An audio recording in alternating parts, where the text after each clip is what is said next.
to the citizens of the United States and the United States government. We are anonymous. We were originally planning to release this particular message if Trump was to become president of the United States, but we later realized that whoever does become president, whether it's Hillary, Sanders, Rubio or Cruz, in the end, nothing will stop us, or the citizens of the United States from the inevitable, be it statewide uprisings, gas protests, or revolution. If America ever does have a revolution, be it one of blood, we will survive the even end of spring. We will survive the even end of summer. We will survive the even end of autumn. We will survive the even end of winter. But at what cost? A violent revolution will only destroy the very fabric the Founding Fathers fought and struggled so indefatigable to place. However, if America has a bloodless revolution, not only will it unite the masses, the citizens of other nations will see this as a possible and realistic choice. If the citizens of the United States do decidedly deploy a bloodless revolution, what will stop the citizens from other countries from rising up to their own petty system? By no means is this a call to arms, nor are we declaring war against the United States government. We are only conveying a message to the masses. The citizens of America, like others who have rose up against the system, are tenacious for justice. And as we all know, America's policies affect the globe on a grand stage. But one has to question, what event, decision, or action will the U.S. government take which will alert the masses of the corrupted body that is the U.S. government? Who will lead this revolution? Who will counter it? Will we have a revolution of betrayal and of power struggle like the lost revolutions in the Arab world? Many will not bother to contemplate this and will only find it as naive and ludicrous. Some will go far as to say that revolutions will never exist anymore. Is a revolution in America truly needed right now? The answer lies within you if it does or does not. Until the majority of the masses are not able to strive in becoming what they want to be in life, it is in that moment where they will rise and fight against the system. So it has to be asked, how many more martyrs will there be? How many more voices will have to perish for the U.S. citizenry to notice and care?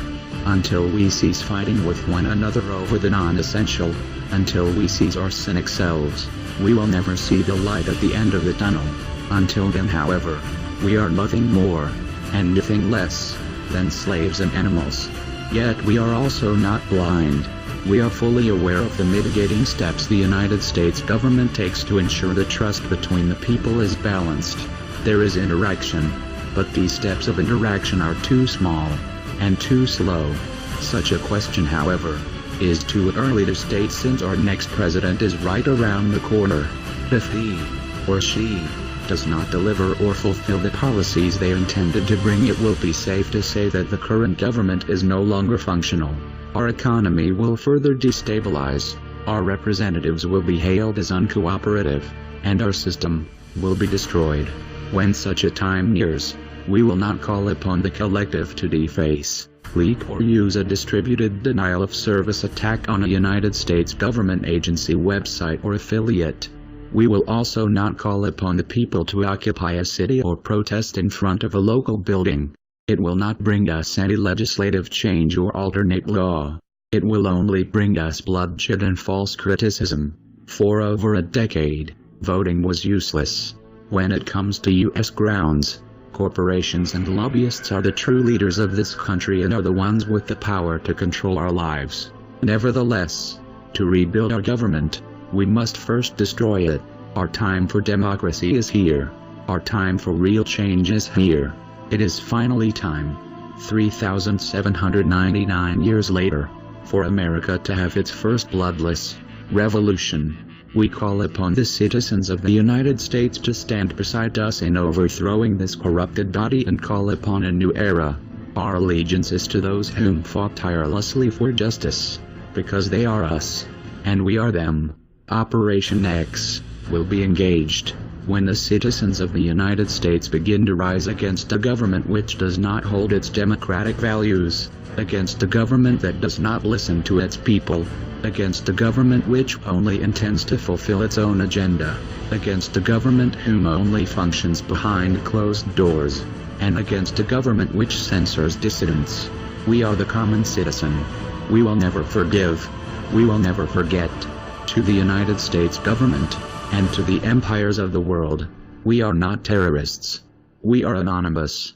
We are not criminals. We are the messengers of the light.